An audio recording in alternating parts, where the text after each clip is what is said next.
U današnjem videu govorimo o zemlji raznolikosti, bogate i burne historije, zemlji prosperiteta, Maleziji. Historija Malezije je veoma interesantna, baš kao i njen geografski oblik. Od prahistorije do modernih vremena, Malezija je bila mjesto migracija, kolonizacije, trgovine, bogatstva i drugih raznolikosti koje čine unikatnom zemljom. Naziv Malezija je kombinacija riječi Malajs i latinsko-grčkog sufiksa ija, što se može prevesti kao zemlja Malajaca. Porijeklo riječi Melaju podliježe raznim teorijama. Jedna od njih je da potiče od sanskritske riječi Himalaja, koji se odnosi na područje visoko u planinama. Druga pak da potiče od riječi Malajjurpura, što znači planinski grad. Druga slična teorija tvrdi da njezino porijeklo leži u tamilskim riječima Malaji i Ur, što znači planina, i grad, odnosno zemlja. Konačni prijedlog je da dolazi od javanske riječi koja znači trčati, od koje je rijeka Sungai Melaju rijeka, dobila ime zbog svoje jake struje. Sanskritski tekst Vaju Purana, za koji se smatra da postoji od prvog milenijuma nove ere, spominje zemlju pod nazivom Malajdvipa, koju su neki naučnici identificirali kao moderni malajski poluotok.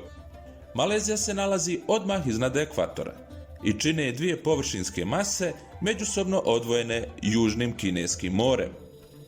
Malezija je ustavna monarhija koja se nalazi u jugoistočnoj Aziji. Sastoji se od 13 država i 3 federalne teritorije. Ima oko 33 miliona stanovnika, a njen etnički sastav čine 69,7% Bumiputera, odnosno 57,3 Malajci i 12,4% domorodačke grupe Sabah, Saravak i Orang Asli. 22,9% su Kinezi, dok 6,6% stanovništva Malezije čine Indijci. Stanovnici Malezije su uglavnom muslimani i oni čine 61,3% ukupnog stanovništva. Zatim slijede budisti sa 19,8%, kršćani sa 9,2%, hindusi sa 6,3% i kineska narodna vjerovanja sa 3,4%. U nastavku videa govorimo kako je zapravo počela historija Malezije. 1950. godina u Maleziji je pronađena ljudska lobanja na području države Saravak, za koju je naučno otkriveno da potiče iz perioda od prije 40.000 godina. Hipoteza o tome kada je civilizacija započela na ovom području procjenjuje se na prije 10.000 godina, odnosno 8.000 godina prije nove ere. Postoje debate o tome ko su bili prvi stanovnici ovog područja, odnosno odakle su ti ljudi došli. Neki antropolozi spekulišu da su došli iz Kine, u prvi mah na područje današnje Indonezije, na Sumatru, a kasnije i na Borneo. Bilo kako bilo, ovi prvodošli Malajci su kasnije bili prisiljeni naseliti udaljenija mjesta na sjeveru, s obzirom da su protjerani od strane novo pridošlih migranata, za koje se smatra da su direktni preci današnjih etničkih Malajaca. Nekoliko stotina godina prije nove ere, uticaj Kine i Indije bio je veoma snažan, kada je započela trgovina sa susjednim teritorijama, te je na taj način budizam i hinduizam došao na malezijsko područje. Indija je također ostavila jak uticaj na stil pisanja i rukopise, te je u konačnici sanskrit preuzet i prihvaćen kao način pisanja. Kada je stiglo 7. stoljeće, carstvo Srividžaja sa Sumatre je preuzelo kontrolu nad većim dijelom Malaje, pogotovo u njenim obalnim dijelovima. Ovo vladajuće carstvo steklo je moć i prosperitet obavljajući uspješnu trgovinu sa Kinom i Indijom, a to im je znatno olakšavao malajski prolaz koji je omogućavao lagan pristup Indijskom okeanu iz Južnog Kineskog mora.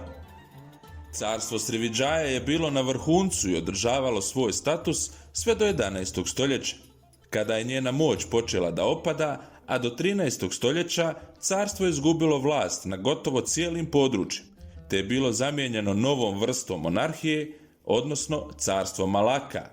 Sultanat Malaka je osnovan od strane Iskandar Šaha. Princ Iskandar Šah ili Paramesvara, što u prijevodu znači kralj, je osnovao luku Malaka, koja je postala sastavni dio malajske teritorije.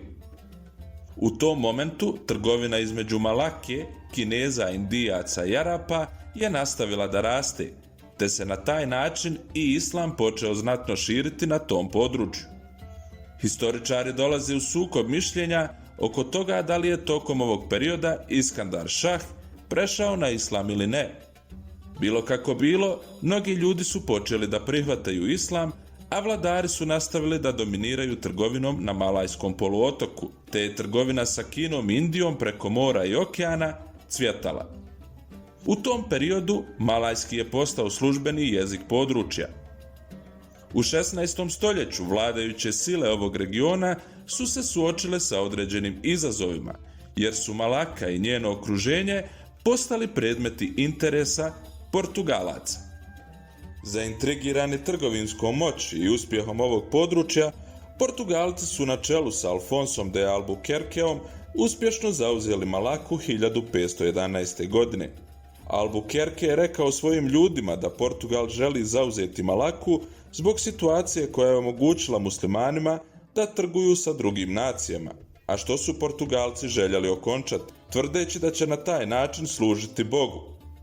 Iako je ekspedicija Albuquerquea bila uspješna i pobjednička, sultan od Malake je uspio osnovati novo kraljevstvo poznato kao Johor. Kako je nova država rasla, tako je postojala sve veća opasnost po Portugalce. Na početku pokušaji Johora da preuzme Malaku su bili neuspješni i frustrirajuće neefikasni, te su Portugalci zadržali kontrolu.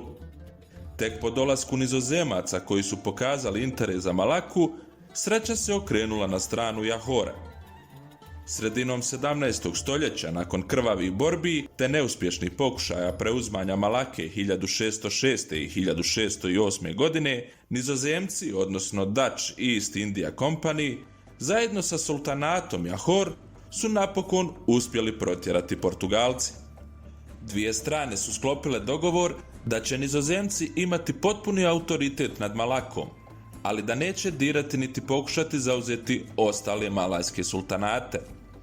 Johor je tako postao vodeća sila regiona sve do ubistva njihovog sultana Mahmuda 1699. godine.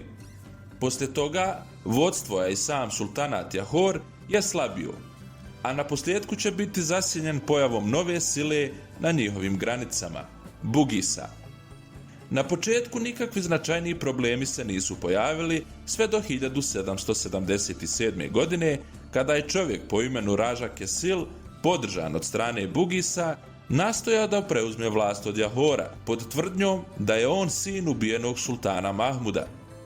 Vladajući sultan Abdul Džalil je preuzeo mjesto ubijenog sultana Mahmuda, ali suočavajući se sa ovim novonastalim izazovom nije bio u mogućnosti da se održi na vlasti. Raža Kesil i njegovi sljedbenici su zauzeli glavni grad i protjerali Abdul Džalila na istočnu obalu poluotoka. U svom novom sjedištu Džalil je osnovao svoje novo prijestolje te se suprotstavio vladavini Raža Kesila te se još jednom proglasio za jedinog pravog sultana Johora. U znak odmazde Kesil je naredio smaknuće njegovog rivala, te je u konačnici Abdul Džalil ubijen.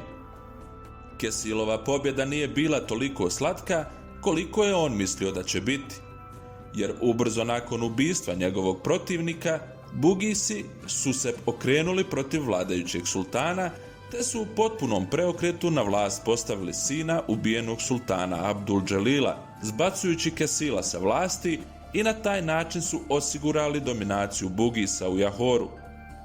Tokom istog stoljeća u kojem su se dešavali nemiri u sultanatu Johor, ekonomska situacija na području cijelog Malajskog poluotoka se mijenjala. S obzirom da je došlo do porasta trgovine u kojem su sve više učestvovali Indijci, Kinezi i Arapi, Britanci su također postali znatno progresivnije involvirani na ovom području. Do kraja 18. stoljeća Britanci su znatno povećali svoje sudjelovanje na Malajskom poluotoku kroz takozvani British East India Company, i to do te mjere da su zauzeli državu Penang 1786. godine i osnovali glavni grad pod imenom Georgetown. Britanci su se uglavnom fokusirali na razvijanje i izgradnju novih trgovinskih ruta, zauzimajući druge dijelove poluotoka tokom 18. stoljeća, te su tako osnovali još jedno trgovačko mjesto na samom vrhu poluotoka na području današnjeg Singapura. U nekoliko narednih decenija Nizozemci i Britanci su radili na tome da zadrže trgovačke i poslovne rute na poluotoku. To se odrazilo i kroz potpisivanje ugovora 1814. i 1824. godine, kojima su dogovorene podjele teritorija između dvije kolonijalne sile. Po tim ugovorima Nizozemci su predali Malaku Britancima. Zahvaljujući ovim događajima, broj stanovnika Malake i okolnih područja pod kontrolom Nizozemaca i Britanaca u narednom periodu se znatno povećao. Radnici i imigranti iz Kine i Indije su se masovno počeli doseljavati na ovo područje u vrijeme borbi za vlast. 1821. godine Siam, odnosno današnji Tajland, je pokrenuo napad na područje malajske države Kedah, te izbacio njihovog sultana. Bilo je potrebno nekoliko ustanaka kako bi se sultan vratio na svoje prijestolje, te je nakon toga sijamska dominacija bila znatno smanjena, ostavljajući državu Kedah samo kao vazalno područje Sijama.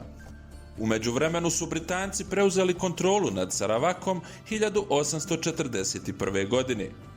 1853. Britanci su preuzeli kontrolu nad proizvodnjom kalaja, te je to, zajedno sa otvaranjem Suetskog kanala 1869. omogućilo izvoz kalaja sa Malajskog poluotoka u Veliku Britaniju u velikim količinama. Između tih događaja, 1857. godine osnovano je novo trgovačko mjesto, danas poznato kao Kuala Lumpur. U narednih nekoliko desetljeća Britanija je povećala i proširila svoju kontrolu širom poluotoka i van njega. To je vrijeme velikog prosperiteta regionalne ekonomije sve do velike depresije tokom 1930. godina, kada je došlo do znatnog opadanja izvoza. Početkom Drugog svjetskog rata Japan je izvršio invaziju na poluotok i nadjačao nepripremljene britanske snage, te je veoma brzo okupirao region do kraja 1942.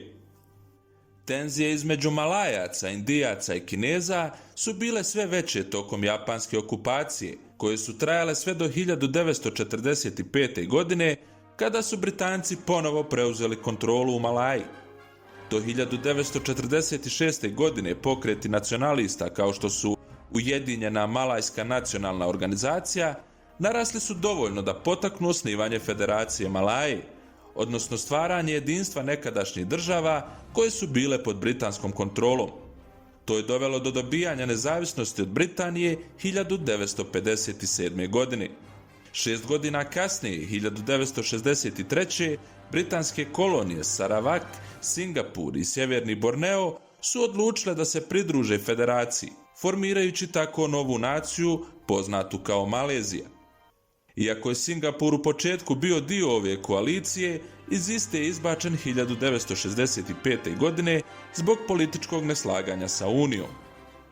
1969. godine ova mlada nacija se suočila sa vanrednim stanjem, kada je došlo do nasilnih nemira koji su izbili u Kuala Lumpuru, zbog napetih izbora tokom tog proljeća.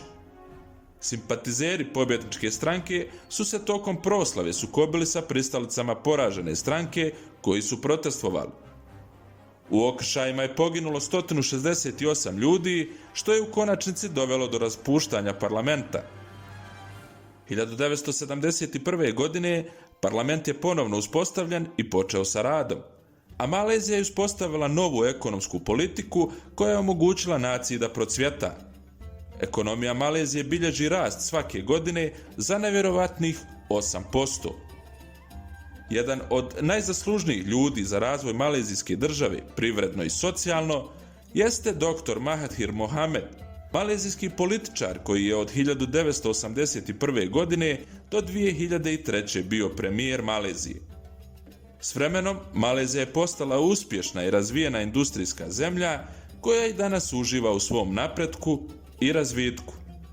Dok nastavlja svoj razvoj, suočavajući se sa određenim nedaćama kao i druge države, Malezija ostaje nezavisna, produktivna i zemlja prepuna potencijala. Ukoliko vam se svidio ovaj video, ostavite like, svoj komentar i naravno pretplatite se na naš kanal. Vidimo se u sljedećem videu i lijep pozdrav!